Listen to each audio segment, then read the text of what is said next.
إن الحمد لله نحمده ونستعينه ونستغفره ونعوذ بالله من شرور أنفسنا ومن سيئات أعمالنا ومن يهده الله فلا مضل له ومن يضلل فلا هادي له وأشهد أن لا إله إلا الله وحده لا شريك له وأشهد أن محمدًا عبده ورسوله أما بعد فإن خير الحديث كتاب الله وخير الهدي هدي محمد صلى الله عليه وسلم وشر الأمور محدثاتها وكل محدثة بدعة وكل بدعة ضلالة وكل ضلالة في النار فأعوذ بالله من الشيطان الرجيم بسم الله الرحمن الرحيم يا أيها الذين آمنوا اتقوا الله حق تقاته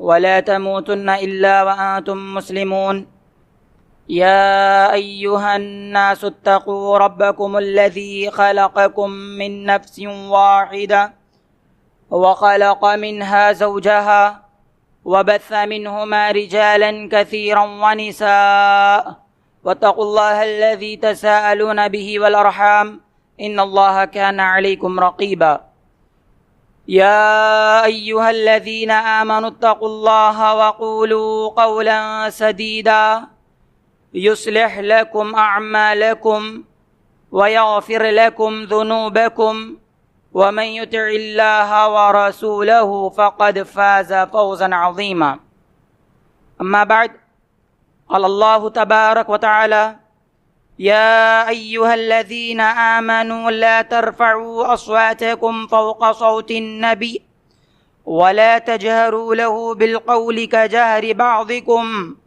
لبعض أن تحبط أعمالكم وأنتم لا تشعرون ربی زدنی علما۔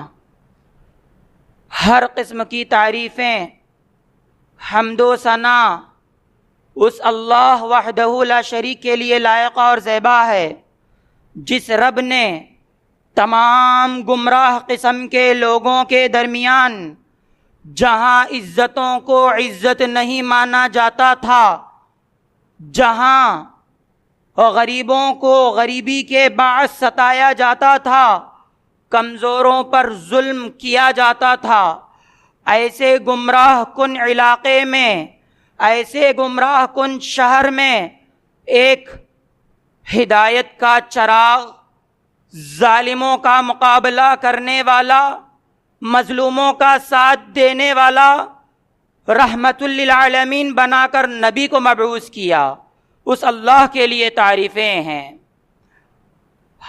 لاکھوں کروڑوں اربوں خربوں درود و سلام نازل و تمام انبیاء پر، ہاں تمام انبیاء پر، خصوصاً میرے اور آپ کے آخری نبی محمد مصطفیٰ صلی اللہ علیہ وسلم پر۔ اچھا، یہ کیسے نبی تھے؟ یہ نبی تجلیات نبوت کتاب کا نام ہے، سیرت پر لکھی گئی ہے۔ صفی الرحمن مبارک پوری رحمہ اللہ اس کتاب کے لکھنے والے ہیں۔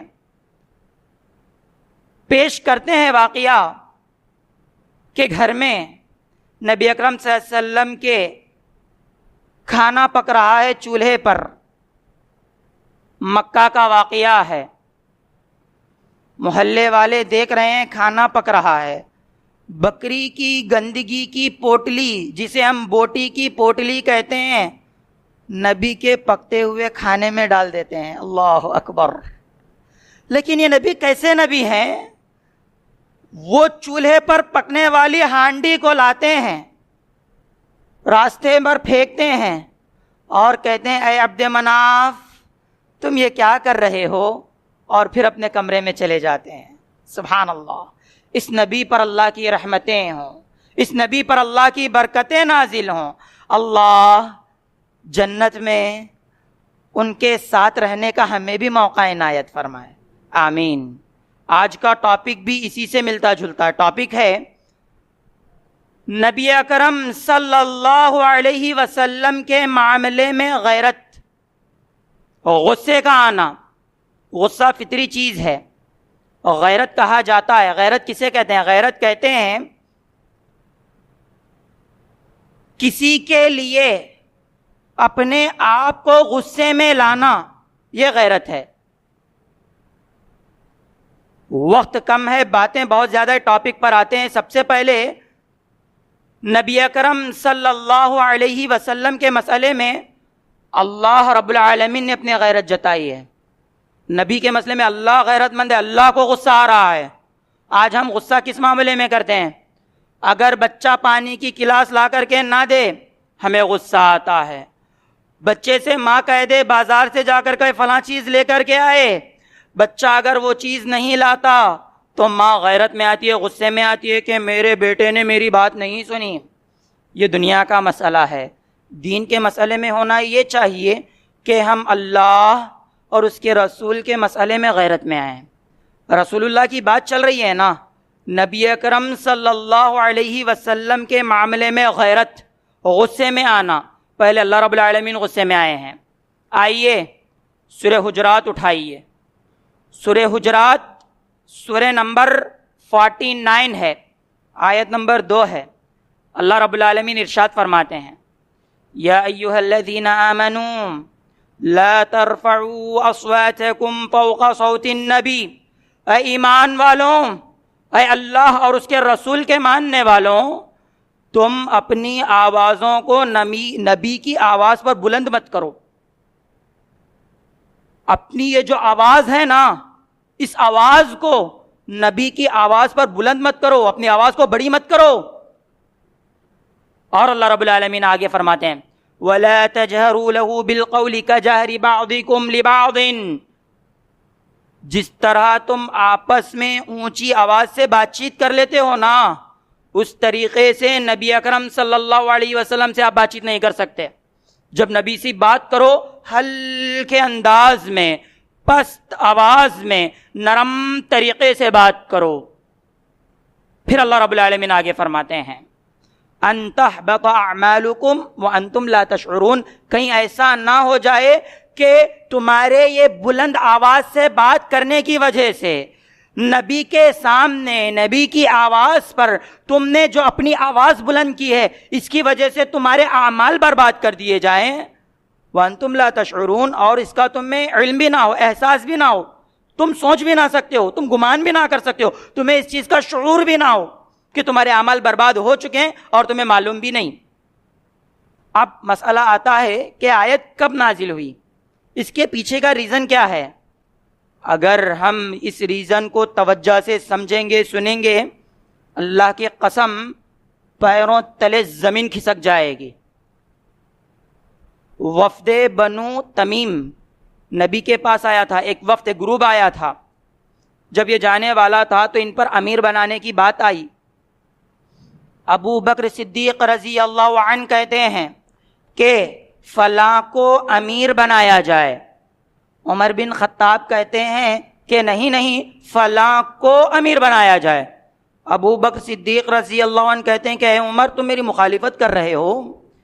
یہ جو بات چیت ہو رہی ہے نا، نبی سامنے موجود ہیں، نبی کی موجودگی میں یہ گفتگو ہو رہی ہے. دو جلیل القدر صحابی ہیں، ایک غار یار ہیں، ایک وہ ہیں جن کو دیکھ کر شیطان راستہ بدل لیتا ہے. یہ دو صحابیوں کی آواز بلند ہوتی ہے، بڑی آواز سے گفتگو کر رہے ہیں. عرش والا اس فرش والے کے حق میں آیتیں نازل کرتا ہے یا ایھا الذین آمنوا لا ترفعوا اصواتکم فوق صوت النبی. اے ایمان والوں، جب تم بات کرو تو نبی کے سامنے اپنی آوازوں کو بلند نہ کرو، اپنی آوازوں کو پست رکھ لو. تھوڑا غور کر کے سوچو، ہلکے انداز میں سوچو، غور و فکر لگا کر کے سوچو. جو صحابی ہیں عام صحابی نہیں ہیں، یہ وہ صحابی ہے جب کہا گیا، اعلان کیا گیا مال و دولت کی ضرورت ہے، گھر میں اللہ رسول اللہ کے نام کے علاوہ سب کچھ اللہ کی راہ میں خرچ کر دیا. آج ہم مسجد کے لیے 100 روپے نہیں نکالتے، وہ پورے گھر کو لٹا دیے. جو دوسرے صحابی ہیں، خلیفۃ المؤمنین ہیں، خلیفۃ المسلمین ہیں، عمر بن خطاب ہیں، یہ کیسے صحابی ہیں؟ یہ ایسے صحابی ہیں جن کا نام سن کر کے قیصر و کسریٰ جو اس وقت کے سپر پاور ہوا کرتے تھے ان کے بھی پیروں تلے زمین کھسک جاتی تھی. ایسے صحابہ کے تعلق سے اللہ فرماتے ہیں کہ اے صحابہ، اے مومنوں کی جماعت، جب تم بات کرو نبی کے سامنے ہلکے انداز میں بات کرو. ابو بکر صدیق رضی اللہ عنہ کے بیٹے کہتے ہیں کہ نبی ابو بکر رضی اللہ عنہ کے بیٹے ہیں.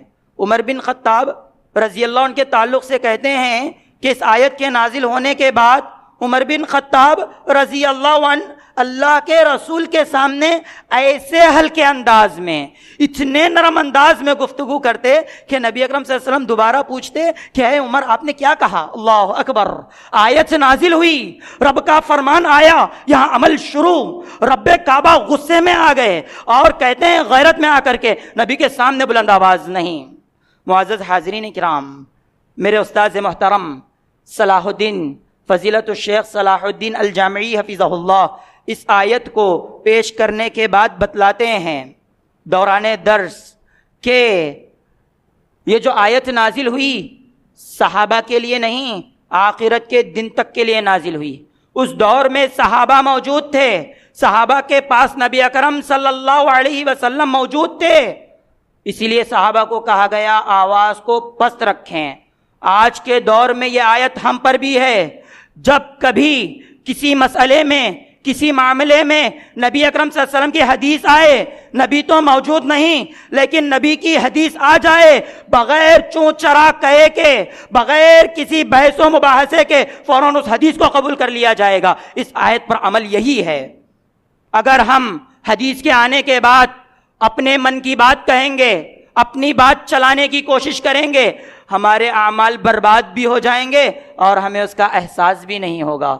اللہ ہماری حفاظت فرمائے. معزز سامعین کرام، اسی آیت کے ضمن میں یہ ابو بکر و عمر رضی اللہ عنہ کا جو واقعہ ہے، صحیح بخاری کتاب التفسیر حدیث نمبر 4845 ہے. اسی کے نیچے والی ایک اور حدیث ہے، اسی آیت کی تفسیر میں امام بخاری رحمہ اللہ صحیح بخاری میں کتاب التفسیر میں لاتے ہیں، حدیث نمبر 4846 ہے، 4846 ہے. کیا ہے؟ نبی اکرم صلی اللہ علیہ وسلم نے جائزہ لیا، دیکھا کہ اس میں ایک صحابی موجود نہیں ہے، ثابت بن قیس رضی اللہ عنہ موجود نہیں ہے، غیر حاضر ہیں. انس بن مالک رضی اللہ عنہ فرماتے ہیں کہ نبی اکرم صلی اللہ علیہ وسلم نے جب ثابت بن قیس کو نہیں دیکھا تو کہا کہ ثابت بن قیس کہاں ہے؟ تو ایک صحابی اٹھ کر کہتے ہیں اللہ کے رسول میں معلوم کرتا ہوں، میں جان کر کے آتا ہوں کہ ثابت بن قیس کا مسئلہ کیا ہے، وہ کیوں نہیں آ رہے ہیں، کیوں غیر حاضر ہیں.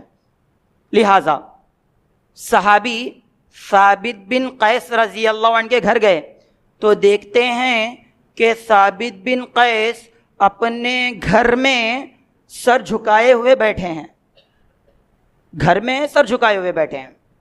صحابی جا کر کے سوال کرتے ہیں ما شأنک، اے ثابت بن قیس کیا معاملہ ہے، کیا ماجرا ہے، کیسے ہو، کیا حال ہے، بتلاؤ نا. ثابت بن قیس جواب دیتے شرٌ، میرا بہت برا حال ہے، میرے تمام اعمال برباد ہو گئے اور میں جہنمی ہو گیا. صحابی یہ سنتے ہیں اور کہتے ہیں بھئی معاملہ کیا ہے، وہ تو کہو صحیح. تو ثابت بن قیس کہتے ہیں کہ اللہ نے نازل کیا ہے یا ایھا الذین آمنوا لا ترفعوا اصواتکم فوق صوت النبی، کہ اے ایمان والوں نبی کی آواز پر تم اپنی آواز کو بلند نہ کرو. لیکن میری آواز بلند ہے، میں نے نبی کے سامنے بڑی بڑی آواز سے گفتگو کی ہے، اسی لیے میرے اعمال برباد ہو گئے ہیں. پہلے آپ یہ جان لیجئے کہ ثابت بن قیس کون ہے. ثابت بن قیس خطیب ہیں، مقرر ہیں، بیان کرنے والے ہیں، اور قدرتی طور پر ان کی آواز بڑی ہے. قدرتی طور پر جان بوجھ کر کے نہیں، قدرتی طور پر ان کی آواز بڑی ہے. جب یہ آیت نازل ہوئی گھر سے نکلنا ہی بند کر دیے، گھر کے گوشے میں ہیں. صحابی آئے نبی اکرم صلی اللہ علیہ وسلم کے پاس، کہا اللہ کے رسول ثابت بن قیس نے ایسا ایسا کہا ہے کہ وہ کہہ رہے ہیں کہ ان کے اعمال برباد ہو گئے ہیں. اللہ نے کہا کہ آپ کی آواز پر جو آواز بلند کرے گا اس کے اعمال برباد ہو گیا، وہ جہنمی ہیں.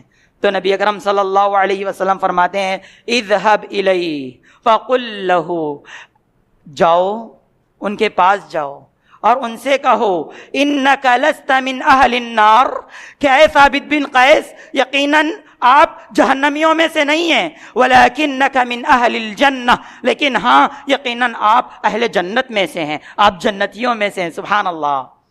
آج ہمارا مسئلہ کیا ہے؟ نبی اکرم صلی اللہ علیہ وسلم اس صحابی کے معاملات جانتے تھے، جی اس لیے کہا کہ یہ قدرتی طور پر ہے، ان کے احوال جانتے، لہٰذا یہ جہنمی نہیں بلکہ جنتی ہیں۔ آج ہمارا معاملہ کیا ہے؟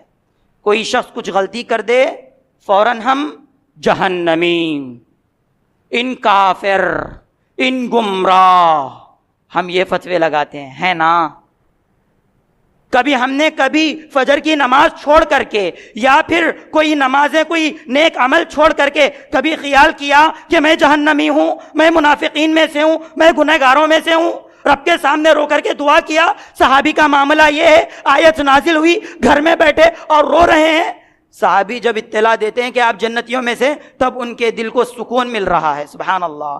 ہمیں ان میں کتنا فرق ہے نا، ہم دوسروں کو انگلی بتاتے ہیں اور وہ خود اپنے آپ کو دیکھتے ہیں۔ صحابہ کرام، معزز سامعین کرام، کہنے کا مطلب یہ ہے کئی آیتیں ہیں، بس ایک آیت کہ اللہ رب العالمین نبی کے بارے میں غیرت میں آ گیا جب نبی کے سامنے اونچی آواز سے بات کی گئی۔ سبحان اللہ۔ دوسرا، خود نبی اکرم صلی اللہ علیہ وسلم میں غیرت میں آ گئے جب نبی کے سامنے نبی کی مخالفت کی گئی۔ غیرت میں آنا چاہیے، نبی خود غیرت میں آتے ہیں۔ کیا دلیل ہے؟ صحیح مسلم کی حدیث ہے، فرماتے ہیں کہ ایک آدمی نبی اکرم صلی اللہ علیہ وسلم کے سامنے بیٹھا، کھانا کھا رہا تھا لیکن لیفٹ ہینڈ سے کھا رہا تھا کھانا۔ نبی اکرم صلی اللہ علیہ وسلم نے کہا کل بیمینک، بھائی تم اپنے سیدھے ہاتھ سے کھاؤ، اپنے رائٹ ہینڈ سے تم کھانا کھاؤ۔ وہ شخص کہتا ہے لا استطیع، اے محمد صلی اللہ علیہ وسلم میں رائٹ ہینڈ سے کھانے کی طاقت نہیں رکھتا۔ نبی اکرم صلی اللہ علیہ وسلم نے کہا کہ تب تو ایسا ہی ہو جائے گا۔ غیرت میں آ گئے، جو سامنے بیٹھا تھا وہ بعض کہتے ہیں کہ نبی پر ایمان لانے والوں میں ہی سے تھا، اگر کافر ہوتا تو نبی اکرم صلی اللہ علیہ وسلم اتنا یہ نہیں کرتے، توجہ نہیں دیتے۔ دوسرے بعض کہتے ہیں کہ وہ کافر ہی تھا، واللہ اعلم بالصواب۔ لیکن جب اس شخص نے کہا کہ میں اس کی طاقت نہیں رکھتا، تو اللہ کے رسول صلی اللہ علیہ وسلم نے کہا کہ تو آخری دم تک ایسے ہی رہے گا۔ صحابہ کرام کہتے ہیں کہ اس کو موت آ گئی لیکن اس کا سیدھا ہاتھ اس کے منہ تک نہیں پہنچا۔ اللہ اکبر۔ اب آپ بتلائیے، ہمارے پاس بھی احادیث پیش کیے جاتے ہیں، قرآن کی آیتیں پیش کی جاتی ہیں، لیکن ہم فلاں فلاں فلاں کو مانتے ہیں، نبی کی احادیث کو ٹھکراتے ہیں۔ دعویٰ تو عاشق رسول کا ہے، دعویٰ تو کرتے ہیں کہ ہم رسول اللہ صلی اللہ علیہ وسلم سے اپنی جان سے بھی زیادہ چاہتے ہیں اور ان کے لیے قربانی دیں گے جان کی بھی۔ لیکن جب چہرے کی باری آ جائے، لیکن جب لباس کی باری آ جائے، لیکن جب فین فالوئنگ کی باری آ جائے، دوسروں کے پیچھے بھاگتے ہیں۔ انا للہ و انا الیہ راجعون۔ معزز سامعین کرام، بات یہیں تک نہیں رکتی۔ جہاں اللہ نبی کے بارے میں غیرت میں آتا ہے، وہیں پر نبی اکرم صلی اللہ علیہ وسلم اپنے معاملے میں غیرت میں آتے ہیں۔ تو صحابہ اکرام رضی اللہ عنہم اجمعین اللہ کے رسول کے معاملے میں بہت غصے، بہت غیرت میں آتے ہیں۔ وہ کیا دلیل ہے؟ عبداللہ بن مغفل رضی اللہ عنہ پیارے صحابی ہے، اپنے بھتیجے سے بات چیت کرنا ہی بند کر دیا۔ مسئلہ کیا تھا؟ مسئلہ یہ تھا کہ ان کا بھتیجا کنکریوں سے کھیل رہا تھا، کنکریوں سے، یہ جو کنکریاں رہتے ہیں نا، چھوٹے چھوٹے پتھر، کنکریاں، کھیل رہا تھا۔ عبداللہ بن مغفل رضی اللہ عنہ کہتے ہیں کہ اے بھتیجے، اللہ کے رسول صلی اللہ علیہ وسلم نے کنکریوں سے کھیلنے سے منع کیا ہے۔ وجہ یہ ہے کہ نہ اس سے شکار کیا جا سکتا ہے اور نہ اس سے دشمن کا نقصان پہنچایا جا سکتا ہے، لہٰذا کھیلنا بند کرو، یہ نبی اکرم صلی اللہ علیہ وسلم نے منع کیا ہے۔ لیکن ان کا بھتیجا کھیلنے لگتا ہے، ان کی بات سن کر کے بھی وہ پیچھے نہیں ہٹتا۔ تب عبداللہ بن مغفل رضی اللہ عنہ طیش میں آ جاتے ہیں، غیرت میں، غصے میں آ جاتے ہیں اور کہتے ہیں احدثک عن رسول اللہ صلی اللہ علیہ وسلم انہ نہى عن القذف او کرہ عن القذف، میں تجھے نبی اکرم صلی اللہ علیہ وسلم کی حدیث سنا رہا ہوں کہ نبی اکرم صلی اللہ علیہ وسلم نے کنکریوں سے کھیلنے سے منع کیا ہے، یا نبی اکرم صلی اللہ علیہ وسلم کو پسند نہیں تھا، اور وَأَنْتَ تَقْذِفُ، اور تو ہے کہ اس سے کھیلے جا رہا ہے، لَأُكَلِّمُكَ كَذَا وَكَذَا، جا میں تجھ سے اتنے دن یا اتنے مہینے بات نہیں کروں گا۔ اللہ اکبر، اللہ اکبر، ہماری غیرت کہاں جاگتی ہے؟ اب ہم بھی اپنا بھی جائزہ لینا۔ اگر کوئی مولانا، اگر کوئی حق کی طرف دعوت دینے والا، اگر اس کا کپڑا ٹکنے سے نیچے آ جائے یا پھر نماز میں کسی مجبوری کی وجہ سے لیٹ پہنچ جائے یا کوئی معاملہ ہو تو ہم غیرت میں آ جاتے ہیں، ہم تحش میں آ جاتے ہیں، ہم غصے میں آ جاتے ہیں۔ دیکھو ان مولوی ہو کے کیسا کر رہا، دیکھو ان والا ہو کر کے اپنے ٹخنے کے نیچے کپڑا رکھا ہے، دیکھو ان فلاں۔ ہمارا غصہ یا ہماری غیرت یہاں جاگتی ہے۔ وہیں اگر دیکھا جائے تو اس کے گھر میں اس کے بچے کو جا کر کے جو پینٹ دلاتا ہے، وہ پینٹ اس کی حفاظت کم، زمین زیادہ جھاڑتی ہے۔ اس کے بچے کو جو کپڑے دلاتا ہے، ہزاروں میں جا کر کے دلاتا ہے۔ اگر کوئی شخص، اس کا دشمن ہو یا اس کا ساتھی کیوں نہ ہو، کچھ مہنگا لباس پہن لے، دیکھو ان اسراف کر رہا، دیکھو ان فضول خرچی کر رہا۔ اچھا، یہ کہاں کا انصاف ہے؟ یہ کہاں کی غیرت ہے؟ جو غیروں کے لیے تو جاگے، لیکن خود اپنی مائیں، اپنی بہنیں کہیں غلط راستے پر جائے، وہاں غیرت نہیں جاگتی۔ مسلمانوں کی یہ غیرت ہے؟ انا للہ و انا الیہ راجعون۔ معزز سامعین اکرام، دیکھیے بچہ آج ایک بہت بڑا المیہ ہے۔ نبی اکرم صلی اللہ علیہ وسلم نے کہا بچوں کو مسجد لاؤ 7 سال کی عمر میں، 10 سال کی عمر میں مار کر کے تو بھیجو، ڈانٹ کر کے تو بھیجو، لیکن ہم بچوں کو 3، 4، 5 سال کی عمر میں تو لاتے، 7 سال ہونے کے بعد کتنے ہیں جو مسجدوں کو لا رہے بچوں کو؟ غور کر کے دیکھیں، نبی نے فرمایا 7 سال کی عمر سے بچوں کو لے کر کے مسجد کو، کیونکہ تب سے ان کی میموری ورک میں آتی ہے، تب سے وہ کچھ سوچنے سمجھنے لگتے ہیں، تب سے وہ حالات کا جائزہ لینے لگتے ہیں۔ لیکن آج ہم نے 5-6 سال میں قید کر دیا، 7 سال کے بعد بھئی بچہ فجر کی نماز میں کیوں نہیں آ رہا؟ نہیں، وہ اسکول میں ذرا زیادہ ورک دے رہے ہیں تو رات میں زیادہ لکھا، صبح میں تھک کے سو گیا، اس وجہ سے بچے کو نماز کے لیے نہیں اٹھایا۔ انا للہ و انا، آج یہ ہماری غیرت۔ اللہ کے رسول کا نام لینے والے اللہ کے رسول کی محبت میں بچوں کی تربیت سے بہت دور ہیں، غلط راستے پر جاتا ہے۔ بچہ ڈانس کرے، بچہ گانے گائے، بچہ فلاں کرے، خوشی خوشی سے اس کو ایکسپوز کرتا ہے، اسے لوگوں کو بتلاتا ہے، کوئی اپنے اسٹیٹس پر رکھتا ہے، کوئی فلاں کرتا ہے، لیکن بچے کو کوئی سورہ فاتحہ سکھانا نہیں چاہتا، بچوں کو روزمرہ کی دعائیں باپ نہیں سکھاتا، وہ بھی ذمہ داری مولوی کی۔ انا للہ، یہ حالت ہے ہم مسلمانوں کی۔ معزز سامعین اکرام، ایک اور صحابی ہیں عبداللہ ابن عمر رضی اللہ عنہ۔ خواتین کی طرف آ رہا ہوں، یہاں موجود ہر شخص کان کھول کر کے سنیں۔ ہو سکتا ہے میرے انداز میں کوئی سختی ہو، میں معافی چاہتا ہوں، لیکن توجہ سے سنیں، دل لگا کر کے سنیں، ٹھنڈے دماغ سے سوچیں، ٹھنڈے دماغ سے سوچیں، جو حدیث آ رہی ہے اس پر۔ میری مائیں اور بہنیں بھی اس چیز کو تمام لوگوں تک پھیلائے، اپنے اپنے دائرے میں رہ کر کے۔ وہ کیا ہے؟ عبداللہ ابن عمر رضی اللہ عنہ بیان کرتے ہیں کہ لا تمنعوا نساءکم المساجد، نبی اکرم صلی اللہ علیہ وسلم نے فرمایا اگر تمہاری عورتیں مسجد جانے کی تم سے اجازت چاہیں، اے مردوں کی جماعت، الرجال قوامون علی النساء، مردوں کو عورتوں پر قوام بنایا گیا، ان کا نگران بنایا گیا ہے، تو اے نگرانی کرنے والوں، مردوں کی جماعت سنو، نبی اکرم صلی اللہ علیہ وسلم نے فرمایا اگر عورتیں خود سے تم سے اجازت لینا چاہیں کہ ہم مسجد جانا چاہتے ہیں، نبی نے فرمایا لا تمنعوا نساءکم المساجد، مسجدیں جانے سے تم اپنی عورتوں کو مت روکو۔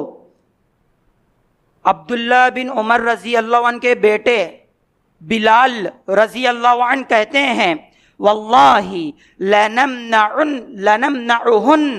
واللہ لنمنعہن، اللہ کی قسم ہم اپنی عورتوں کو ضرور بضرور مسجد جانے سے روکیں گے۔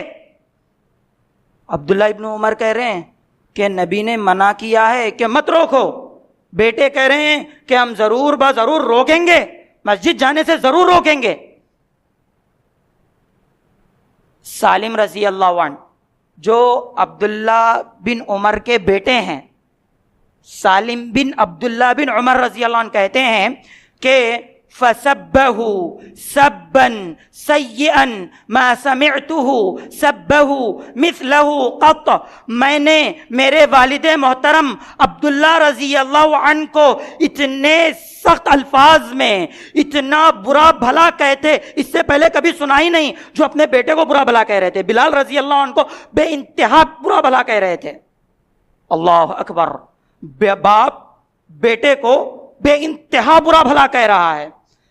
ذات پر بات آئی اس لیے نہیں، بیٹا ان کی مخالفت کیا اس لیے نہیں۔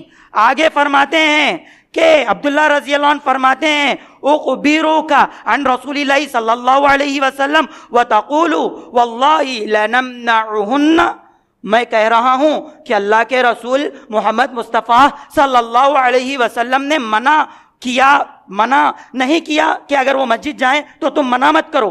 نبی کی بات میں تم سے کہہ رہا ہوں اور تم کہہ رہے ہو کہ ہرگز منع کرو گے۔ بعض روایات میں آتا ہے کہ گھونسا بنا کر کے اپنے بیٹے کے سینے پر مارا عبداللہ بن عمر رضی اللہ عنہ نے۔ مسجدیں جس طرح مردوں کے لیے ہے، اللہ کی قسم وہی مسجدیں خواتین کے لیے بھی ہے۔ بعض لوگوں نے فتنہ اٹھا دیا، مسجد جائیں گے تو فتنہ ہوگا، اچھا بازار جائیں گے تو کیا فتنہ نہیں ہوگا؟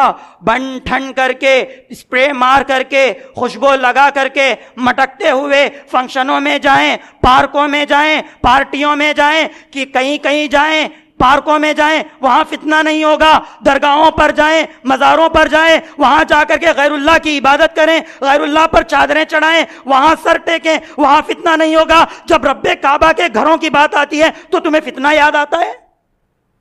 ارے ہم مسلمانوں کی بدبختی یہی ہے کہ ہم نے خواتین کو مسجدوں سے روکا تو بچوں کی تربیت میں خامی آ گئی۔ جب یہ خواتین مسجدوں کو آئیں گے، اللہ کی، رسول اللہ کی باتیں سنیں گے، صحابہ کی سیرتیں سنیں گے، اپنے بچوں کو وہی تعلیم دیں گے۔ اگر آج ہم اپنی خواتین کے لیے، اپنی ماؤں کے لیے، اپنی بہنوں کے لیے مساجد کے دروازے نہیں کھولیں گے تو کوئی آئے گا عیسیٰ کا دعویٰ کرنے والا، عورتوں کو گمراہ کر کے لے جائے گا۔ کوئی شکیل بن حریف کا فتنہ آئے گا، انہیں لے کر کے جائے گا۔ کوئی درگاہ والے آئیں گے، انہیں درگاہ کے دروازے کھول کے دیں گے۔ کوئی مزارات والے آئیں گے، انہیں مزاروں کے دروازے کھول کے دیں گے۔ تم نے ایک مسجد کا دروازہ بند کیا عورتوں کے لیے، اللہ کی قسم کوئی درگاہوں پر جا رہے ہیں، تم نے ایک مسجد کا دروازہ بند کیا، شیطان نے ان کے لیے ہزاروں دروازے کھول دیے جو گناہ کے ہیں۔ میرے بھائیوں سمجھو، یہ خواتین ہیں، کہا جاتا ہے یہ پہلا مدرسہ ہے، ماں کی گود سب سے پہلا مدرسہ ہے۔ تم اسی مدرسے میں علم کی روشنی نہیں پھیلا رہے ہو تو کیا قیامت کے دن رب سوال نہیں کرے گا؟ دیکھو عبداللہ بن عمر اپنے بیٹے کو مار رہے ہیں، غصہ کر رہے ہیں کہ میرے نبی کی بات آ رہی ہے تو تم منع کرتا ہے۔ سبحان اللہ و بحمدہ سبحان اللہ العظیم۔ معزز سامعین اکرام، اور آگے بڑھتے ہیں۔ عمران بن حسین رضی اللہ عنہ ایک بہت پیارے صحابی ہیں، انہوں نے کہا، صحیح مسلم کتاب الایمان دیکھیے، غصے میں آنا اللہ کے بارے میں، رسول اللہ کے بارے میں، صحابہ کے بارے میں غصے میں آنا ایمان کی نشانی ہے۔ صحیح مسلم کتاب الایمان آیت نمبر 37 ہے۔ عمران بن حسین رضی اللہ عنہ کہتے ہیں کہ نبی اکرم صلی اللہ علیہ وسلم نے ارشاد فرمایا، الحیاء لا یأتی الا بخیر، حیا خیر کے علاوہ کچھ نہیں لاتی۔ شرم و حیا جو ہوتی ہے نا انسان میں ہمیشہ بہتری ہی لاتی ہے، اچھائی ہی لاتی ہے. حیا سے انسان کو فائدہ ہی پہنچتا ہے، اچھائی پہنچتی ہے. تو بشیر بن کعب کہتے ہیں کہ انہو مکتوب فی الحکمہ، حکمت کی کتابوں میں بھی لکھا گیا ہے ان منہ وقارا ومنہ سکینتا، کہ شرم و حیا سے وقار، رعب و دبدبا بنتا ہے اور انسان کو سکون ملتا ہے.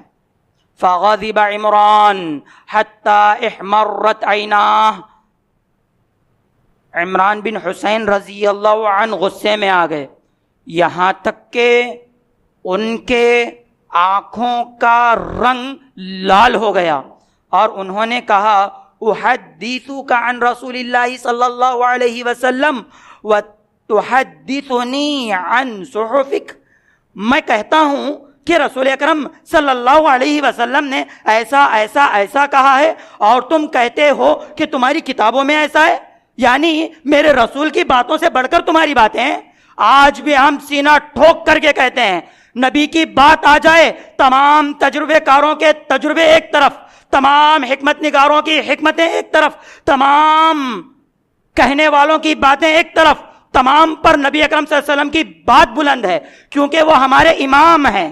ہمارے صبح کے بھی وہی امام ہے، ہمارے شام کے بھی وہی امام ہے، ہماری راتوں کے بھی وہی امام ہے. ہم غریب ہیں تو ہم غریبوں کے بھی وہی امام ہیں، ہم فقیر ہیں ہم فقیروں کے بھی وہی امام ہیں، ہم اگر مالدار ہیں ہم مالداروں کے بھی وہی امام ہیں. اگر وہ امام آ جائے، چار ائمہ کی باتیں ایک طرف، وہ امام کا مقام بلند ہے، وہ امام کی بات مانیں گے، جس کو آپ اور ہم کہتے ہیں صلی اللہ علیہ وسلم. معزز سامعین اکرام، جہاں صحابہ میں اللہ کے رسول کے معاملے میں غیرت پائی جاتی تھی، آخری بات ہے، جہاں غیرت پائی جاتی تھی وہیں محدثین میں، علماء کرام میں، تابعین میں، تابع تابعین میں، مفسرین میں بے انتہا غیرت پائی جاتی تھی. ایک واقعہ پیش کر کے اپنی بات ختم کرتا ہوں. امام وکیع بن جراح رحمہ اللہ تابعی ہیں، اور یہ استاد ہیں امام شافعی رحمہ اللہ کے. امام شافعی چار اماموں میں سے ہیں، امام ابو حنیفہ، امام مالک، امام شافعی، امام احمد ابن حنبل. ان کے استاد ہیں امام وکیع رحمہ اللہ. انہوں نے اشعار کا مسئلہ پیش کیا. اشعار کسے کہتے ہیں؟ اشعار کہتے ہیں ایک حج کے لیے جب نکلیں تو اپنے ساتھ اونٹ کو ساتھ لے کر کے جاتے ہیں تاکہ قربانی کے وقت میں اس اونٹ کو ذبح کیا جائے. جس اونٹ کو ذبح کرنے کے لیے لے جاتے ہیں نا، اس اونٹ کی کوہان کو زخم لگاتے ہیں، جو خون نکلتا ہے اسی کوہان پر مل دیتے ہیں، اسی کوہان پر اچھی طریقے سے لگا دیتے ہیں. اسے اشعار کہا جاتا ہے. امام بخاری رحمہ اللہ نے کہا حدیث پیش کرتے ہوئے کہ نبی اکرم صلی اللہ علیہ وسلم باقاعدہ یہ کرتے تھے، یہ سنت ہے. امام وکیع رحمہ اللہ اپنے درس میں بتلاتے ہیں کہ اشعار کرنا، اونٹ کی کوہان کو زخم لگا کر کے اس پر خون کو مل دینا، اس پر خون کو لیپ دینا، یہ اشعار ہے اور یہ نبی کی سنت ہے. ایک شخص اٹھتا ہے اور کہتا ہے کہ امام ابو حنیفہ رحمہ اللہ اسے ناجائز کہتے ہیں کیونکہ یہ مسئلہ میں سے ہے اور مسئلہ کرنے سے جانور کی شکل بگڑ جاتی ہے، لہٰذا ایسا کرنا درست نہیں، ناجائز ہے. امام وکیع رحمہ اللہ غصے میں آ جاتے ہیں، بے انتہا غصے میں آ جاتے ہیں اور کہتے ہیں کہ میں نبی اکرم صلی اللہ علیہ وسلم کی حدیث تمہارے سامنے پیش کیا اور تم کہتے ہو کہ امام ابو حنیفہ رحمہ اللہ نے ایسا کہا. ارے تم اس لائق ہو کہ تمہیں جیل میں ڈال دیا جائے، جب تک تم توبہ نہ کرو تمہیں جیل سے رہا نہ کیا جائے. یہ کیسا غصہ ہے دیکھیے. اور آج بھی ہم احادیث پیش کرتے ہیں، چاہے وہ رفع الیدین کی حدیث کیوں نہ ہو، چاہے وہ سینے پر ہاتھ باندھنے کی حدیث کیوں نہ ہو، چاہے وہ ٹکنے سے ٹکنا ملانے کی حدیث کیوں نہ ہو، چاہے وہ قاعدے میں بیٹھ کر انگلی اٹھانے کی حدیث کیوں نہ ہو، پیش کرتے ہیں تو کہا جاتا ہے کہ نہیں، ہمارے امام صاحب نے ایسا نہیں کیا. استغفر اللہ. ہم نبی آخر الزمان محمد مصطفیٰ کی حدیث پیش کرتے ہیں اور تم کہتے ہو کہ تمہارے فلاں امام نے، تمہارے فلاں مولوی نے، تمہارے فلاں ملا نے، تمہارے فلاں مرشد نے، تمہارے فلاں بزرگ نے، تمہارے فلاں بابا نے منع کیا. بتلاؤ تو صحیح. اللہ رب العالمین کہتا ہے انک علی صراط مستقیم. اے نبی اکرم صلی اللہ علیہ وسلم آپ جس راستے پر ہیں، سورہ یاسین اٹھائیے، سورہ نمبر 36 اٹھائیے. اللہ رب العالمین کہتے ہیں انک علی صراط مستقیم. اے نبی اکرم صلی اللہ علیہ وسلم آپ سیدھے راستے پر ہے. مجھے لا کر کے بتاؤ کیا امام شافعی کے بارے میں اللہ نے کہا، امام ابو حنیفہ کے بارے میں کہا، امام مالک کے بارے میں کہا، امام احمد ابن حنبل کے بارے میں کہا، امام بخاری کے بارے میں کہا، امام مسلم کے بارے میں کہا، امام ترمذی کے بارے میں کہا، امام ابو داؤد کے بارے میں کہا؟ کس کے بارے میں کہا؟ اگر اس دنیا میں اس روئے زمین پر آدم علیہ السلام سے لے کر کے آخری انسان تک کوئی معصوم عن الخطا ہے، گناہوں سے ٹوٹلی پاک ہے، تو میرے اور آپ کے آخری نبی محمد مصطفیٰ صلی اللہ علیہ وسلم ہے. ان کے علاوہ ہر انسان خطا کار ہے، ہر انسان سے غلطیاں ہوئیں. کتنا بھی بڑا امام ہو، نبی اکرم کو چھوڑ دو، یہ پیارے نبی ہیں. ارے بھائی غور تو کرو، یہ وہ نبی ہیں جو طائف میں پتھر ہم سے کھا رہے ہیں، ہمارے لیے طائف میں پتھر کھا رہے ہیں، اور اس نبی کی بات کو ہٹا کر کے کسی اور کی بات کو لاتے ہو. مساجد کے مسائل کیوں نہ ہو، مدارس کے مسائل کیوں نہ ہو، گھروں کے مسائل کیوں نہ ہو، تجارت کے مسائل کیوں نہ ہو، قرآن حدیث سے مسئلہ حل ہو سکتا ہے. لیکن ہم قرآن اور حدیث کو ہٹا کر کے اپنے تجربے ڈالنے کی کوشش کرتے ہیں. کیا اس وقت غیرت نہیں مر جاتی؟ تو کہنے کا مقصد یہی ہے کہ ہم اپنے آپ میں سچے مسلمان بنیں، اپنے آپ میں قرآن اور حدیث کو ماننے والا بنے. جہاں حدیث کی بات آ جائے، جہاں سنت کی بات آ جائے، ہمارے تمام خیالات ایک طرف، ہم حدیث پر چلیں گے. ہمارے معاملات ایک طرف، ہم حدیث پر چلیں گے. بعض لوگ کہتے ہیں امام داڑھی، بھئی داڑھی چھوڑ دو، اللہ کے رسول صلی اللہ علیہ وسلم نے داڑھی چھوڑنے کا حکم دیا ہے، کئی احادیث ہے داڑھی کو معاف کرو، داڑھی کو چھوڑو، داڑھی کو چھوڑو. تو کہتے ہیں عبداللہ بن عمر رضی اللہ عنہ ایک مٹھ داڑھی کاٹے نا. اللہ کے بندوں، نبی کی حدیث تمہارے سامنے پیش کی گئی. ہمارا عقیدہ، ہمارا منہج ہے کہ اگر صحابی ہو، امام ہو، محدث ہو، مفکر ہو، مفسر ہو، جو کوئی بھی ہو، وقت کا بڑا علامہ بھی کیوں نہ ہو، اگر ان کی بات قرآن کے خلاف جائے، نبی کی پیاری باتوں احادیث کے خلاف کیوں نہ چلے جائے، تو ہم بڑی محبت سے ان کی بات کو بازو رکھیں گے. صحابی کو، محدث کو، امام کو، مفسر کو، مفکر کو، علامہ کو برا نہیں کہیں گے، بس ان کی بات کو بازو رکھیں گے. عمل کریں گے تو نبی کی بات پر عمل کریں گے. یہ ہمارا طریقہ ہے اور ہونا بھی یہی چاہیے. خود صحابہ نے یہ کیا ہے. تو کہنے کا یہی مقصد ہے، نبی کے معاملے میں غیرت پیدا کریں. اگر ہمارے دلوں میں نبی کے بارے میں غیرت نہیں آئے گی تو سمجھ لیجئے ہم ایمان کے معاملے میں بہت لو کیٹیگری میں ہیں.